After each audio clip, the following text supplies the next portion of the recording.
RLD. The CBS Radio Mystery Theater presents...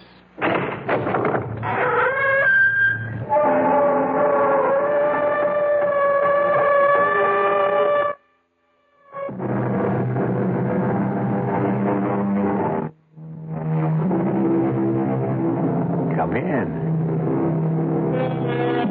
Welcome. I'm E.G. Marshall. Welcome to the sounds of suspense, to the fear you can hear.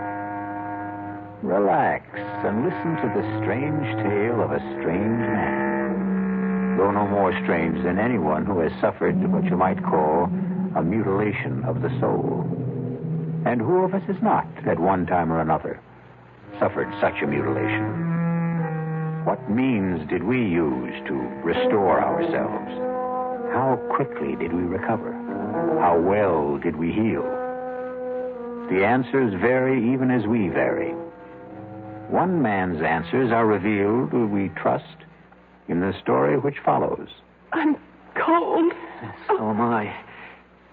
It's the darkness I mind the most, not to be able to see you. Oh, touch me.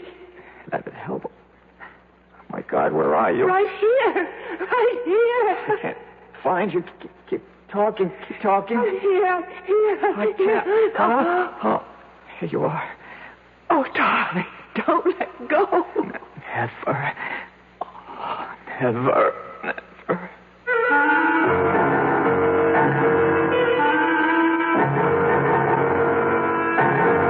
Our mystery drama, The Deadly Hour, was written especially for the Mystery Theater by Elspeth Eric and stars Norman Rose. It is sponsored in part by Anheuser-Busch Incorporated, brewers of Budweiser. I'll be back shortly with Act One. In 1919, someone had a big idea. Let's help youth understand big business by starting them in small businesses of their own. And Junior Achievement was born. Each group elected a board of directors, chose a product, set up a production line, sold stock, and went into business. That year, 314 students made and sold products and learned the business of business.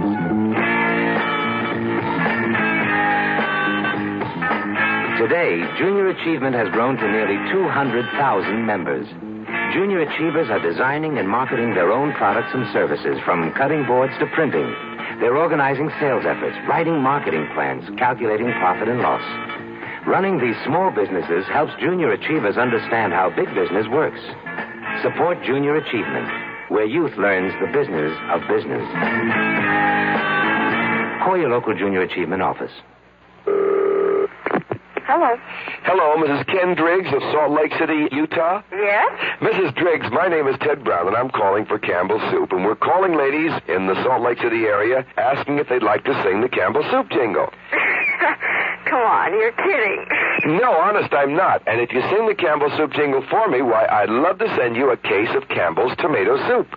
All right, but if I sing it and you don't send it, I'll be awfully disappointed. Well, you just sing it and you see. Okay, it goes, good, good. That's what Campbell's soups are, good. That was just marvelous, really. And we're going to send you a case of Campbell's tomato soup. You're kidding. I'm not kidding. How cold does it get in Salt Lake City, by the way? Below zero sometimes. But if you like skiing, you don't mind. Uh-huh. When it does get cold, good hot Campbell's soup warms you up. Yeah, that's right. Now, you enjoy yourself, you hear? All right. Bye-bye. Bye. The preceding recorded message was selected from random phone calls.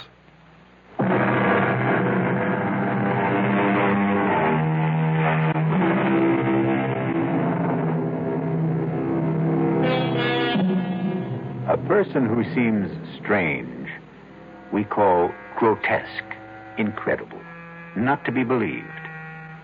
We make a feeble effort to deny that he could exist. But he does exist. There he is before our eyes in all his strangeness. We do not believe in him because we do not know him. Because once we know, we will have to believe. And this can be a long and painful process. Listen now to the story of Martin Jerome. See if you can believe it. Mr. Jerome, I only consented to see you because your letter sounded quite desperate. As a rule, I only see patients on referral. But your letter, may I read it to you? Perhaps it will help us to get started. Last night, I heard you being interviewed on a radio program. In the dark of my room, in the darkest hour of the night, I thought, here is a man who can help me to solve the awful predicament in which I find myself. I enclose a stamped, addressed envelope for your reply, since I have no phone. I am counting on you. Sincerely, Martin C. Jerome. Well, Mr. Jerome, the hour is passing, and I don't want you to waste your money. Take your time. Take your time if you have difficulty in talking. I'll wait. Doctor.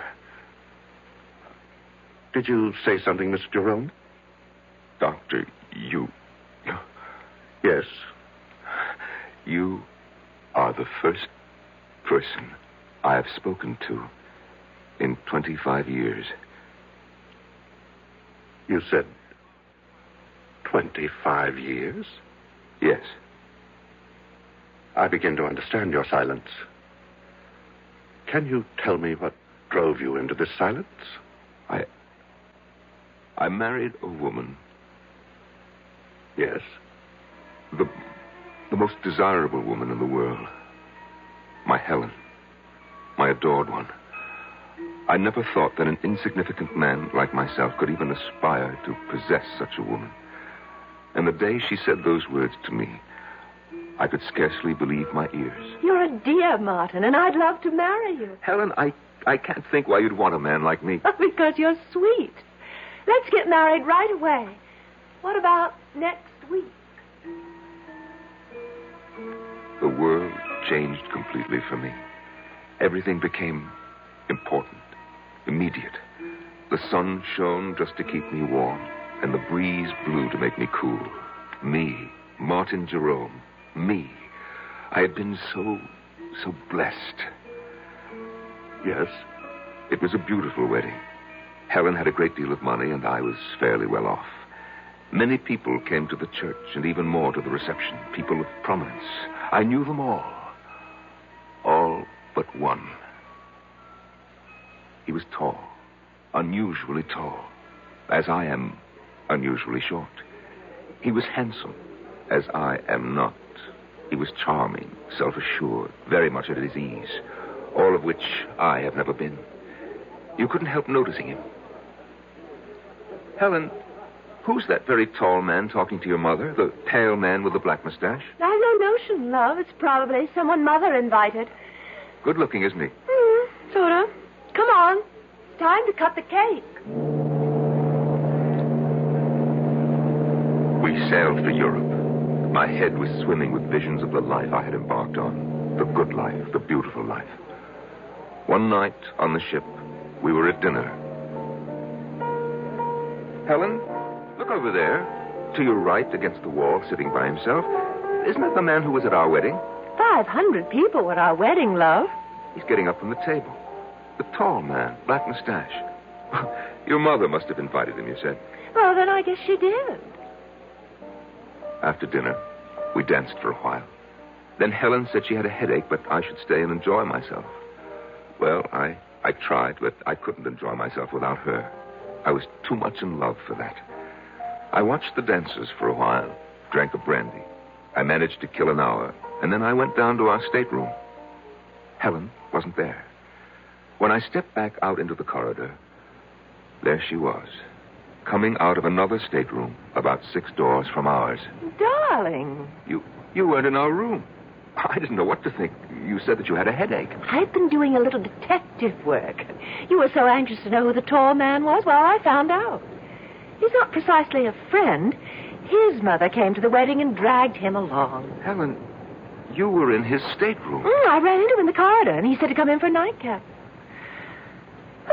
Let's go to bed. Our stateroom is much nicer than his, by the way. We went to Paris. And then because she loved to ski, we went to St. Moritz. She was very good on skis. Effortless as a bird flying.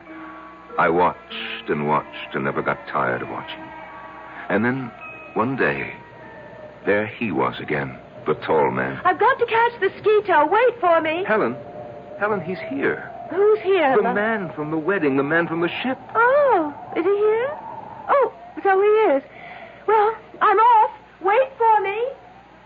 After St. Moritz, we came back to the city and moved into an apartment. I went to work. We made friends. Helen grew lovelier every day, and she was her loveliest the day she told me that we would have a child. Tell me about that. Well, Helen was very, very light-hearted, very casual about the prospect, but I... Yes? How did you feel? Well, it's hard to tell you, Doctor. Oh, I know every man is what, excited, happy, I don't know, but I felt bowed down, Doctor, actually crushed by my own good fortune. That a man like myself, so petty, so pitiable, should be given a child by a woman like Helen. Have you always thought of yourself as petty and pitiable? I have. Why? Because I am. Go on, please. I could scarcely concentrate on my work once I'd heard the good news. Helen was on my mind all the time. And one day, I suddenly couldn't bear being in the office, couldn't bear being anywhere except where she was. And I rushed home. I suppose you know what I found. I think you'd best tell me. I hurried to the bedroom, looking for her.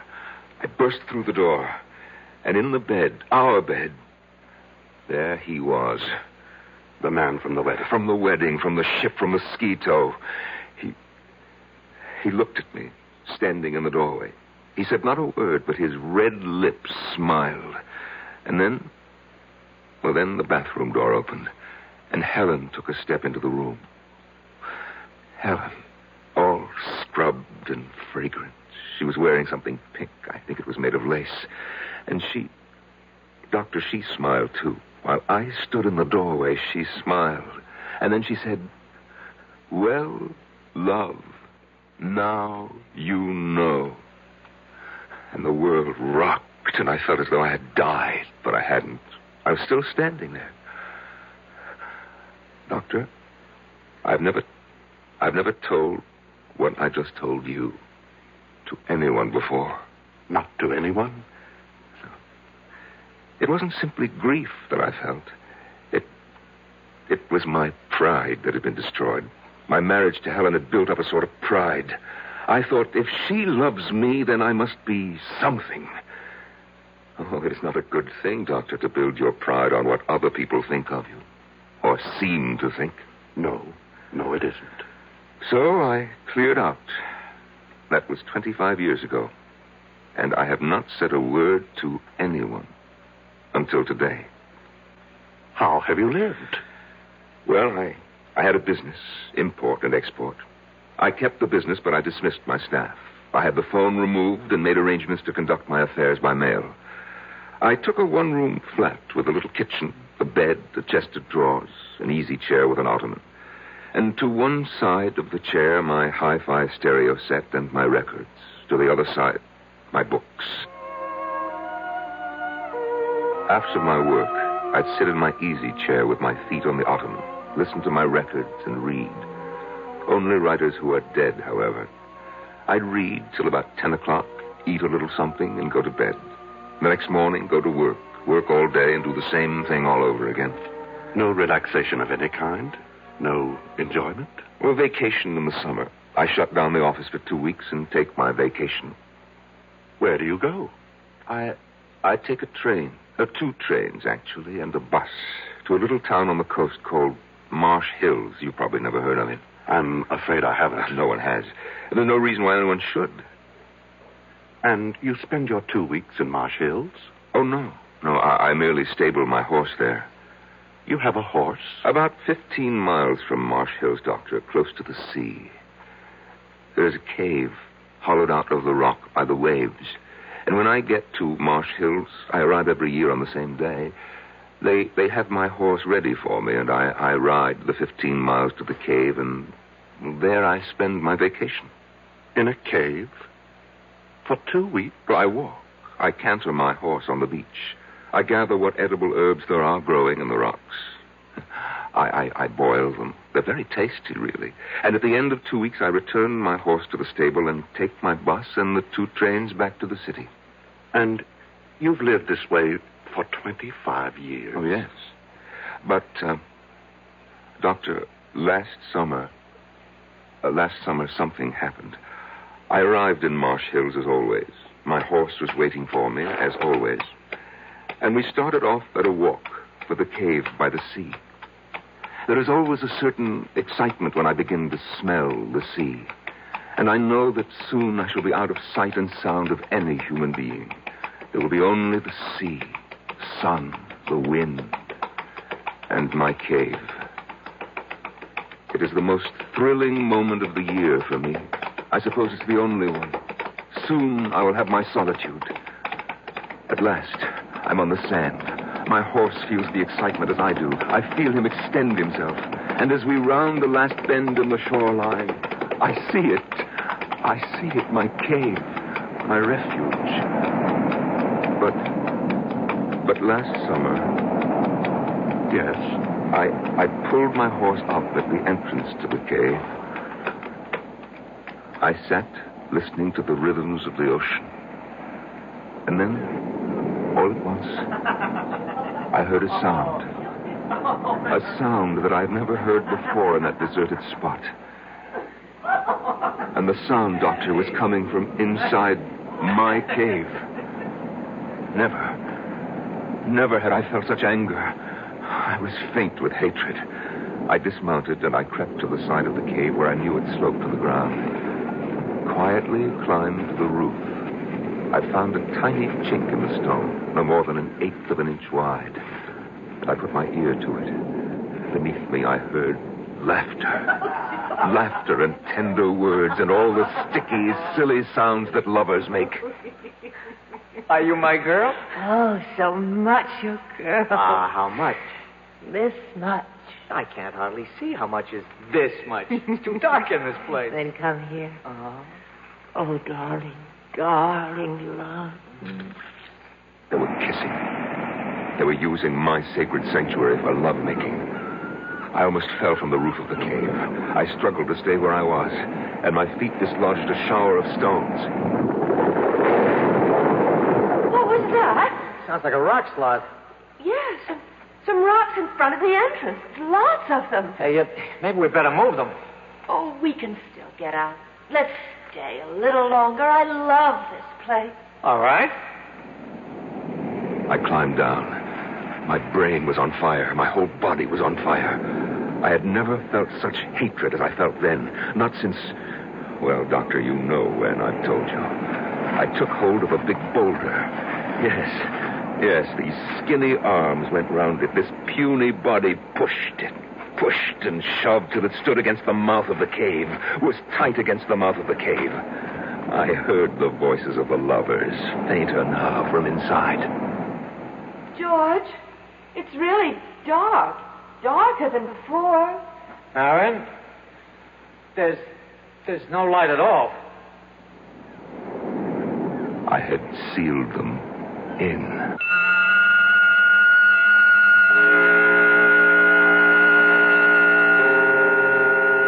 What is darkness? It is the state from which we emerge, and it is the condition to which we return. We come from the darkness of the womb. We leave for the darkness of the tomb. In between is light and life. I'll be back shortly with Act 2. Some research experts say you can't taste the difference between beers. Well, if they're right, then Anheuser-Busch wastes a barrel of time Beechwood aging Budweiser. Only they don't think so. Brewing beer right does make a difference. And they're betting a bundle that you can taste the difference in Bud. When it comes to brewing Budweiser, the Anheuser-Busch choice is to go all the way because they still care about quality.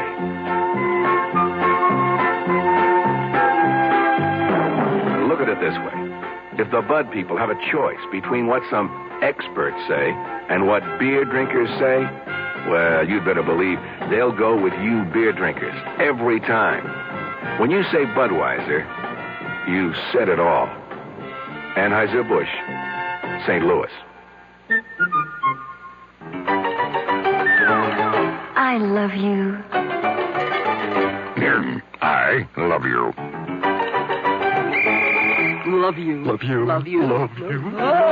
That's why Hallmark makes over 1,000 different kinds of Valentines to get everybody's message across on Valentine's Day. I love you. Let Hallmark say you care enough to send the very best on Valentine's Day, Thursday, February 14th. That's Thursday the 14th.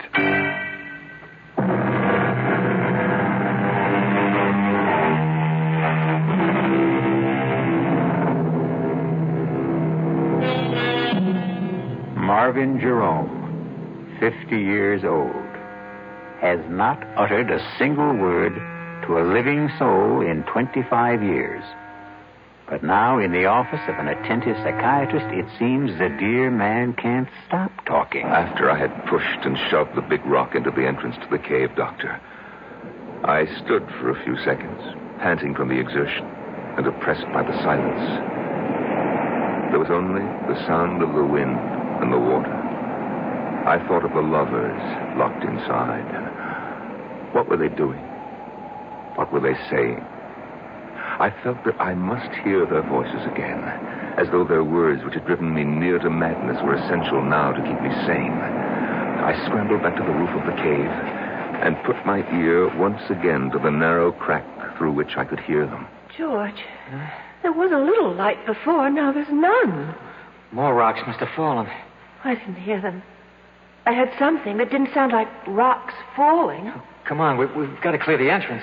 Come where? I don't know where the entrance is anymore. It's so dark. Well, take my hand. I think I know which direction. I can't even see your hand. Don't you have a match? I may have. Boy. Yeah, I have a few. Well, light one. I will. Oh, went out. Now, don't panic. Don't panic. Light another. We've got to get out of here. Just don't panic. All right, now, careful. Be careful. I am being careful. Oh, darling. Huh? No, I found the one that went out. It was right by my foot. Let me light it from yours. Yeah, good girl. All right, George. There's the entrance. Don't let your match go out. Don't you let yours. Hey, look, see? Just a whole bunch of stones. Come on, let's start clearing them away.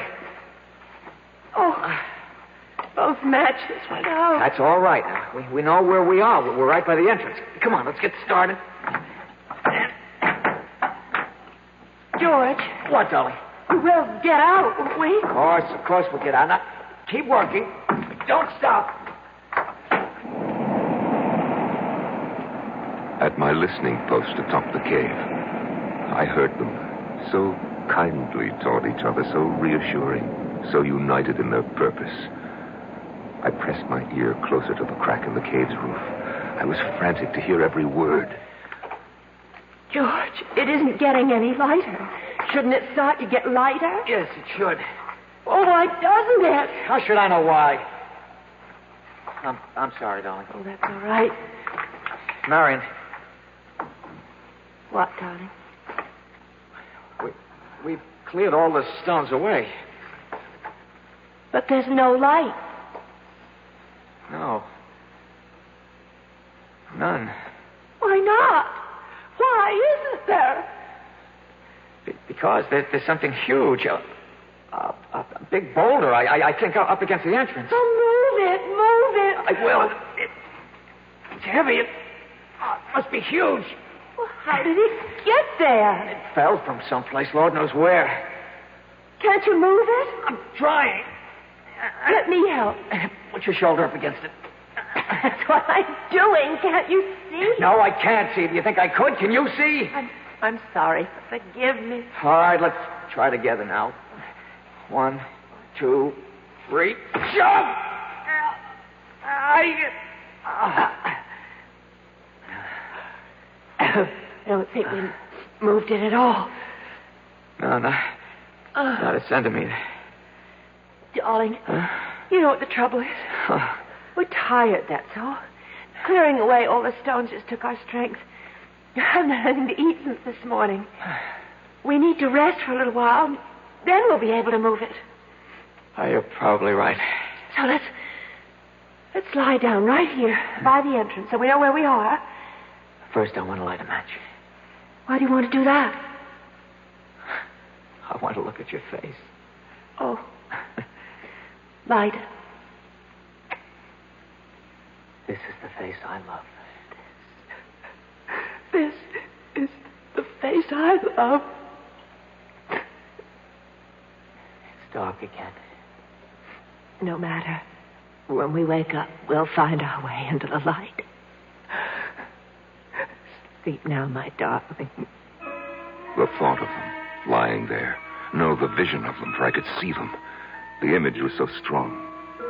The two of them pressed close, their arms entwined, their hands clasped. The two young bodies fitted so tightly together against the dark and the cold. The nameless memory crowded in on me, and I knew what it was I remembered and would not name. And it was love. Love. It was love that I remember. I'm sorry, Doctor. For what? For crying like this.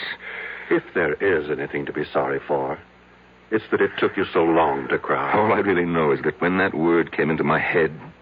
What word? The word love. I shrank from it as though it was tainted. Poison. Yes. And then? Then, Doctor, I climbed down. I got on my horse and rode back to Marsh Hills. I took the bus and the 2 trains back to the city. You what? I opened up my office. I took the dust covers off the furniture in my flat, and I resumed my old routine. Didn't you ever think of them? I'd shut them out of my mind, just as I'd shut them in the cave. You didn't worry about them or anything? Well, they had each other. Mr. Jerome, I have to tell you, I can't help being shocked. Forgive me. Go on. Well, after a while, the old feeling of loneliness came back. You see, I missed them. Missed them? Yes, it may sound strange. Indeed it does. I began imagining what they might be saying to each other. I couldn't know for sure, of course, but I imagined. I'm cold. So am I. I'm hungry. I can't find you. Keep talking. Keep talking. I'm here. I can't. Oh, there you are. Oh, darling, don't let go. Oh, never. Never. I invented their conversations, of course, but I was fairly sure my inventions were accurate, or nearly so. You simply left them there? For 2 weeks. And then I was suddenly seized with the desire to hear their voices once more before they were silent forever. I closed the office, closed the flat, took the 2 trains and the bus to Marsh Hills. They were surprised at the stable to see me back again so soon, of course, but they saddled my horse and I set off for the cave. The old excitement came back when I started to smell the salt air. There was the familiar thrill which I had looked forward to each summer for 25 years, till they had invaded my kingdom by the sea. Such a tiny kingdom, a cave no bigger than a tool shed, with no comforts, no conveniences, and they had taken it away from me.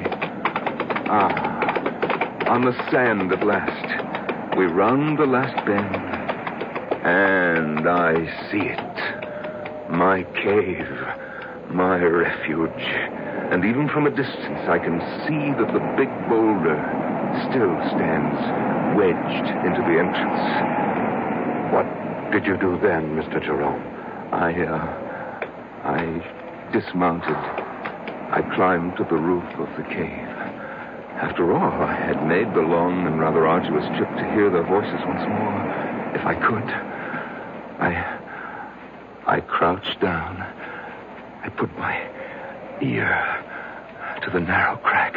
And were they still alive? Oh, yes. Yes. Weak, of course, but alive. Oh, yes, they were still alive. Are you all right, George? Yes. Are you? I'm all right. If we only had something to eat. Anything. Don't think about it. You think there's any use trying to move that big rock again? No. I guess you're right. Well, we've got about a third of the energy we had to start with. We gotta save whatever we've got. Save it for what, George? I don't know. I know. For when somebody finds us, it's possible, isn't it, for somebody to find us? Of course. Oh, George, I'm thirsty. Can you find the place where that trickle of water runs down the side? I think so. Feel along the cave wall to your right. It's so black in here. You should be there by now. Light the match. No, it's the only one we have. George, wasn't there sort of a ridge, an indentation where the water trickled down in some moss? That's right. Well, I think I found it. Oh, good. There's no water. There must be. There isn't. Then you're in the wrong place. Didn't you find it? You're so smart. I know exactly where. It's about here. I remember this. It ought to be right here. Yes, it ought to be, but it isn't. It ought to be, but it isn't. Marion, shh. There's no food. Now there's no water.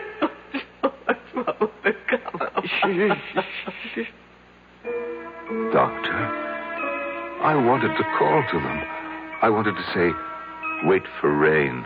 Because as soon as a good rain came, the water would start to trickle down the cave wall again.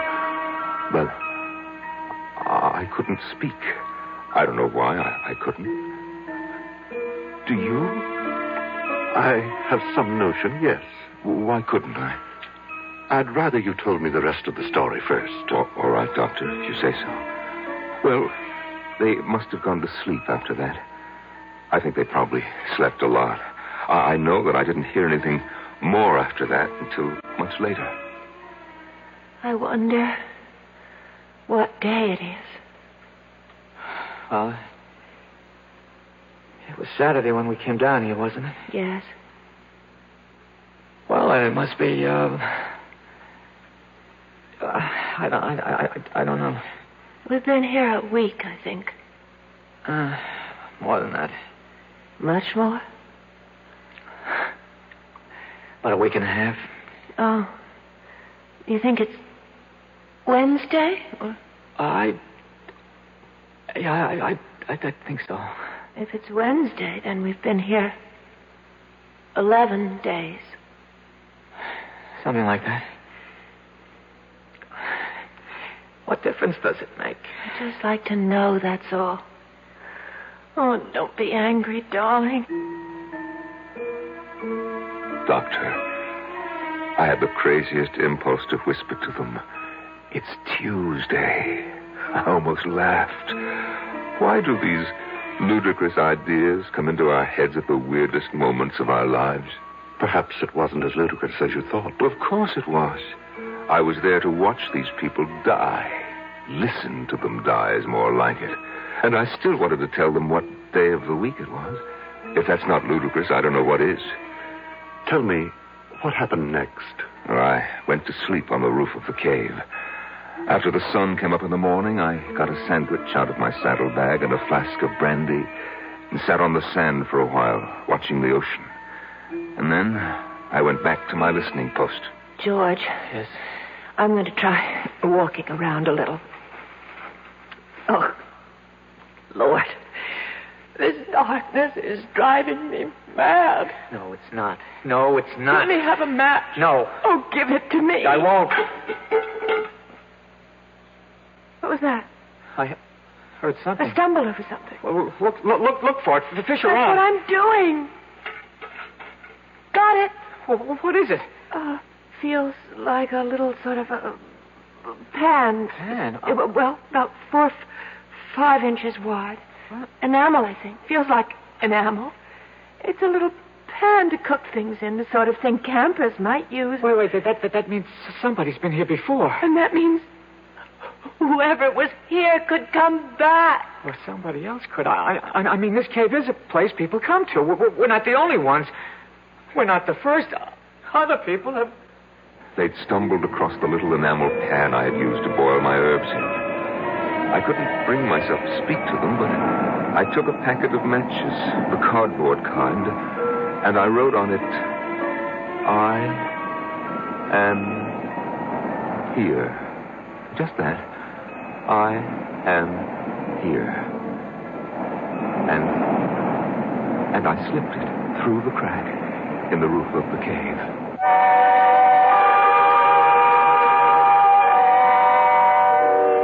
Three little words. I am here. I suppose the most cherished trio of words in our language consists of I love you. But surely there are times of trouble when I am here is even more welcome. I'll be back shortly with Act 3. And now another tale of the ball and chain. At Kellogg's Special K presents Last Tango in Pittsburgh. There I was at Raoul's all-night tango lounge. My little orchid, will you tango with me? It was Raoul. You're a splendid dancer. But what was that? Was what? That sound effect. Oh, I'm a few pounds overweight, and this ball and chain points out how my extra weight can get in the way. I'm pointing you back to your chair. Our heroine decided to lose that extra weight. She exercised and ate smart at every meal, starting with a Special K breakfast. A bowl of Special K, skim milk, tomato juice, and coffee. It's less than 240 calories, 99% fat-free, and 100% delicious. After a while, she was rid of the ball and chain and back at Raoul's. Darling, you're looking fantastic. What a happy ending. What ending? We're just getting started. Raoul, get lost. Your happy ending could begin with the Kellogg's Special K breakfast. And that's another tale of the ball and chain. Give your hand to a friend. Give your heart to your heart. Give your cold to contact. The sooner the better. Hey, I'm back. How's that cold? Rotten. Get the contact? I got everything. Contact, cold tablets, and this liquid. Oh, no. Honey, it's all cold medicine. Well, sure, but it only takes one contact for up to 12 hours continuous relief from sneezing, drips, congestion. For that, I'd need 6 of your cold tablets. 2 every 4 hours. Or 3 ounces of nighttime liquid. 1 every 4 hours. Or just 1 contact. The tiny time pills do it. Well, it's all cold medicine. Those others contain antipyretic analgesics. The liquid, antitussive, and alcohol. They're not in contact. 6 or 3 or 1. I choose the 1 contact. Me too. And I'm the one with the cold. Give your cold contact. The sooner the better. 6 or 3 or 1. When you catch a cold, take contact. Only as directed.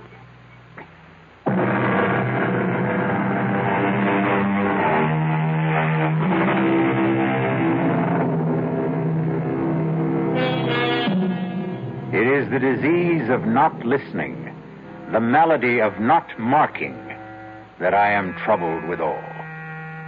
So said Henry IV, according to William Shakespeare.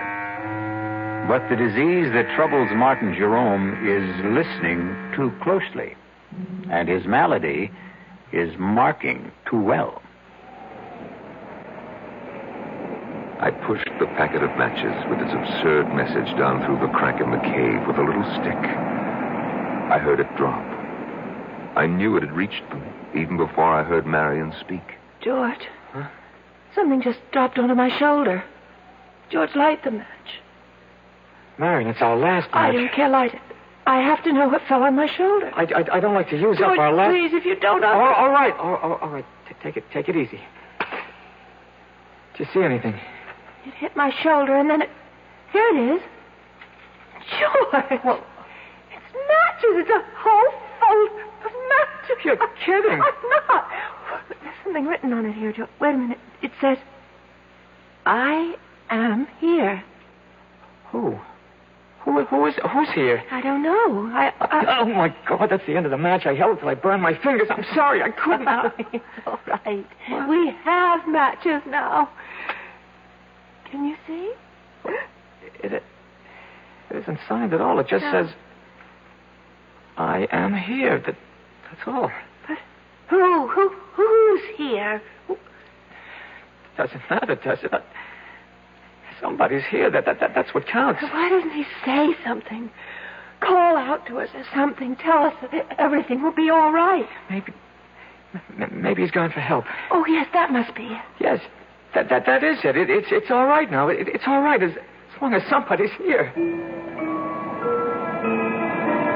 I couldn't stand their joy over my simple-minded message.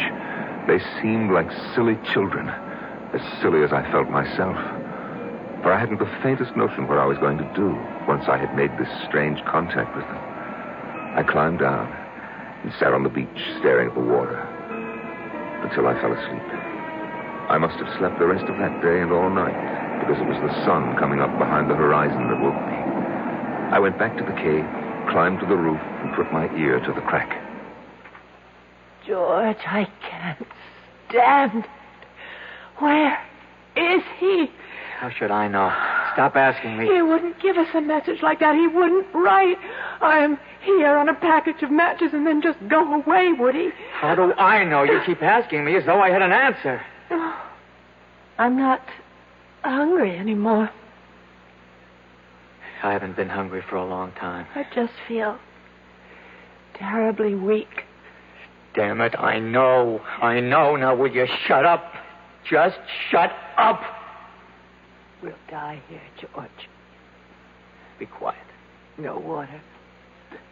No food. We'll die here. I said shut up. Whoever wrote that note must have been a madman. Whoever he was, wherever he was, he's gone away. Yes. And we'll die in this cave. I don't intend to die in this cave. Oh. And just what do you think you'll do about it? Something. Nothing you can do. I'm just not going to die. Yes. Not yet. Yes, you are. Make up your mind to it. What are you doing now? I'm going to light a match. Matches? We have matches. No food. No water. Just matches. George. I'm not going to die. Not yet. Not me. George! Not me. I felt as though the world had stopped. Actually, I had stopped. All at once, I knew what I must do. I didn't want to go completely out of my mind. I clambered down from the roof. I ran to the cave entrance. I tried to move the big boulder that blocked it. I knew even before I tried that I wouldn't be able to do it. But my mind was working brilliantly. I ran to where my horse's saddle and bridle lay on the sand. And after taking it all apart, I began working to put it together again for a new purpose. Oh, I used everything. The girth, the reins, the stirrup leathers. And in an hour, I had fashioned a crude device. I led my horse to the cave entrance. Somehow, I wrapped the girth around the boulder and made it firm. The reins circled my horse's shoulders. And then I stood back and gave him a sharp rap on the flank. He moved. And the boulder moved. The boulder moved away from the entrance to the cave. There was room for me to squeeze through. Just inside, I found them. She lay there in a faint. He lay across her. And his teeth were sunk in her breast.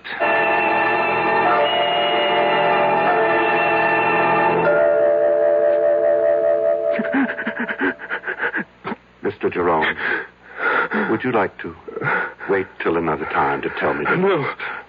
I must tell it to you now. I carried their bodies out, and I put them on the back of my horse. I threw a halter over his head and led him the 15 miles to Marsh Hills. It took all day because I stopped every hour to be sure that they were both breathing. There's a doctor in Marsh Hills, and I left them on his doorstep. I rang his bell and fled.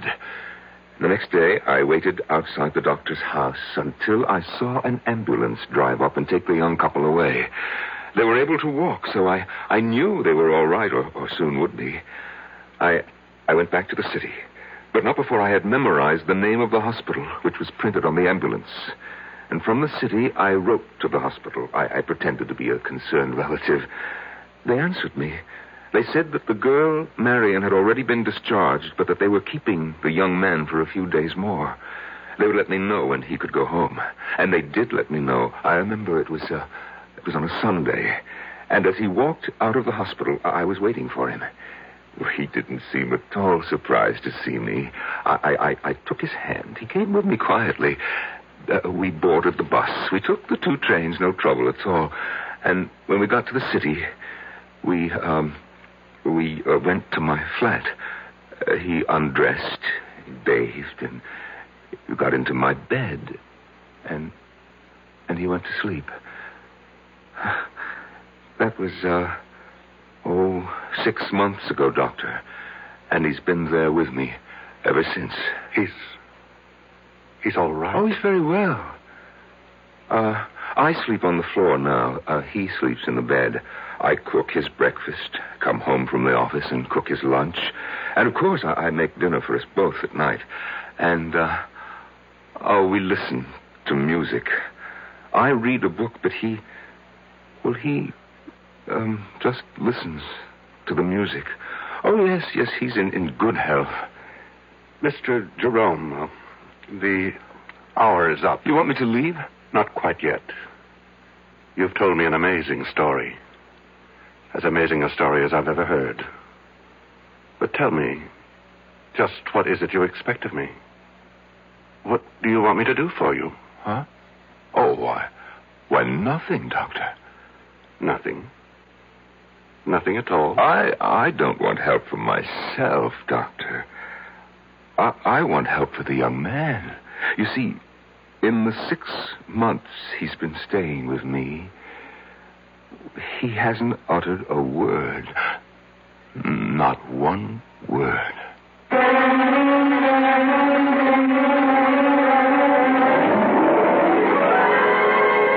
see the doctor, young man. Yes, George, he can help you to unburden yourself. He will make the words pour out in full confession, and you'll feel the better for it. Why, look what he has just done for Martin Jerome. As the deadly hour passed. I'll be back shortly. Young I may be, but still I'm a man. Just turned 18, and I'll do what I can to find me a place where I can be me. Get ready for life and be free as the sea. Where do I go from here? Oh, where do I go from here? I finished school, but what lies ahead? Don't want to get trapped, want to feel free instead. All over the world, there's so much to do. The call of the sea, don't you hear it too? Where do I go from here? Oh, where do I go from here? What about the new Navy? You'll get your chance at success, learn an exciting job, and see the world. Call toll-free 800-841-8000. That's 800-841-8000. Or see your Navy recruiter. Be someone special in the new Navy. I know where I'm going from here.